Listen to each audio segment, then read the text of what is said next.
And when is the right time to invest in HR? Yeah, very good questions to start with.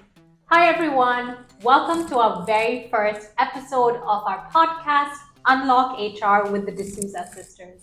I'm Desma D'Souza. And I'm Elrona Silva D'Souza. And we are managing partners in S&K Consulting, a boutique HR consultancy in Dubai dedicated to small businesses. Since today is our very first episode, we thought we'll start with the basics. And when I say basics, I want to talk about why should a business invest in HR, one, and when is the right time to invest in HR?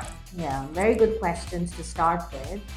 And I think the way to answer it is, as a business, you don't just look at when is the right time in terms of one parameter. Like, you have to look at different parameters. So when is the right time to introduce HR into the organization is also about number of people, what kind of industry you're in.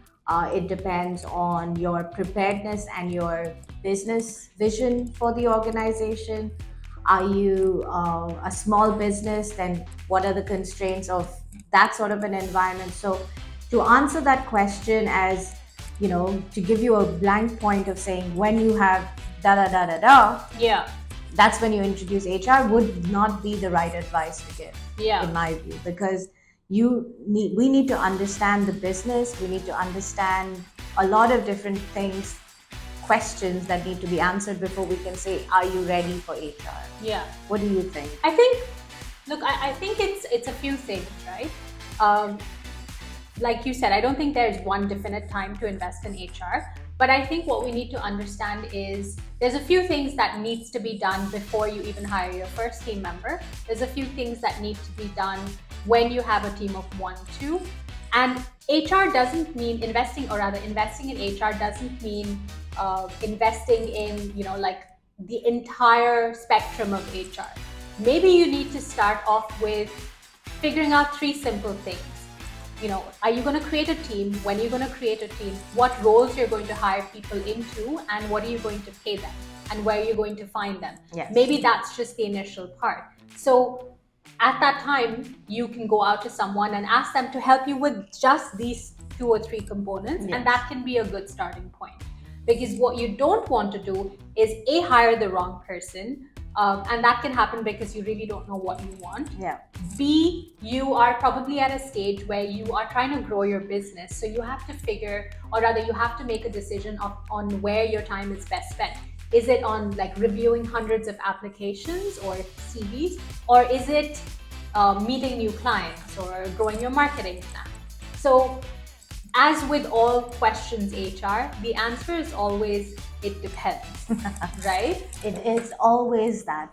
It always starts with it depends. And like you said, each organization and each business owner has a different plan for that organization and for that business.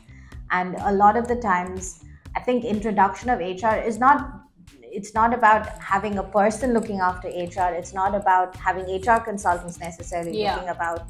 It's your mindset. Like, are you going to be an employer of people? Then some form of HR will exist in that business. Correct. Whether it's formalized in a paper or a document, or whether it's informal in your conversations. Let's take, for example, you're employing somebody to help you out. You might not sit and write a job description for this person, but that doesn't mean this person is not looking at you to understand what is my role. Yeah. In that context itself, HR exists.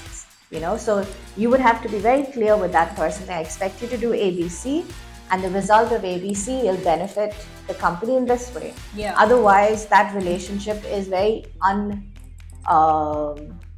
it can just in a one-to-one relationship with one employee and one business owner, there could be misunderstandings.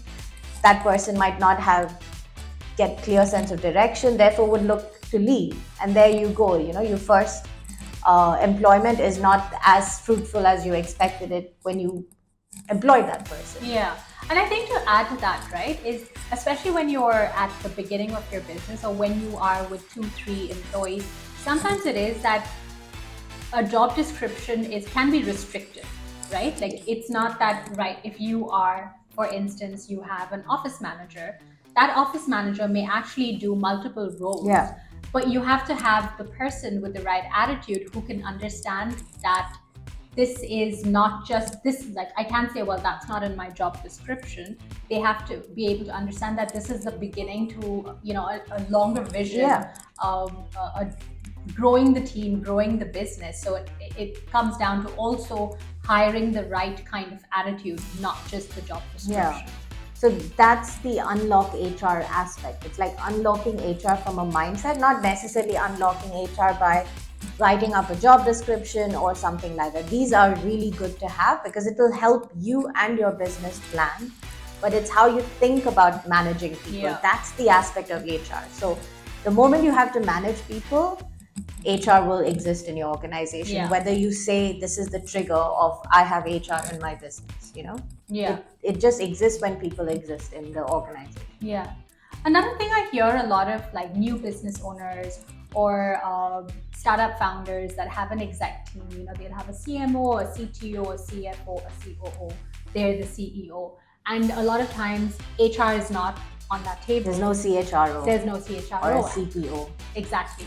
And when I ask the question why, the response that I often hear is, well, we've all managed people in our lives. Like, we know how to manage people. I don't need a CHRO.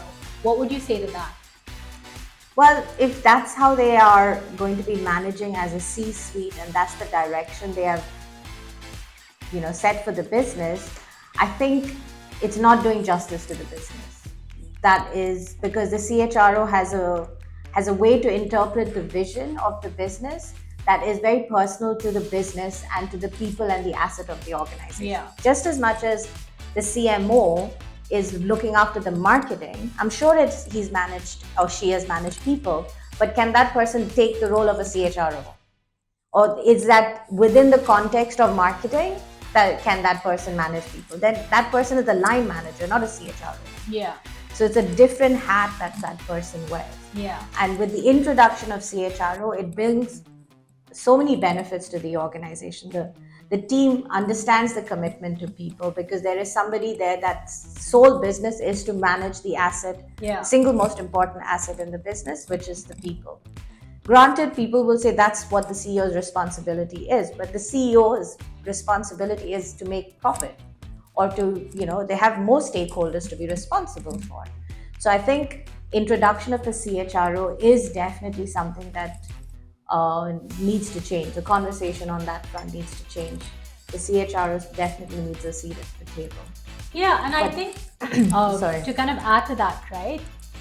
The CHRO, the role of the CHRO is to help define the culture of the organization. Exactly. I bet if you just did a blind exercise, for instance, if you took all of the C-suite, put them around the table, gave them a post-it note, and asked them to write down how they would view the culture of the organization, you would have 5 or 6 different responses.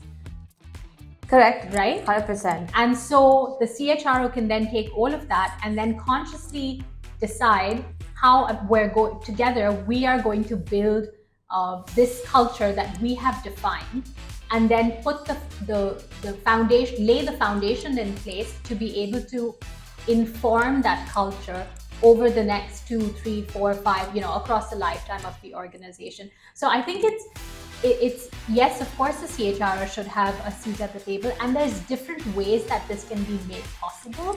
It doesn't have to be a full-time CHRO to start off with, but I think if the C-suite don't fully recognize the value that role brings to their new organization, they're leaving money on the table. I agree. And I think when it comes to building a culture, there is so many elements that come into play. And like you said, if everybody's given a post-it note, it's a different version of what they think is a culture.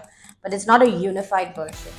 And the unified version will become what the essence of that business is. Correct. So when you are, whether you're looking for further investment, whether you're looking for growing the business, scaling the business, somebody's going to ask you, what is the culture of the organization?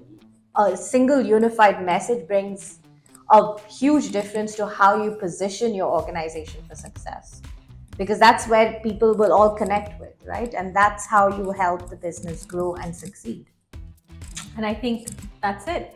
That's our first episode, everyone. We hope you've learned something today. We hope it gives you something to think about in terms of when is the right time for you to invest in HR.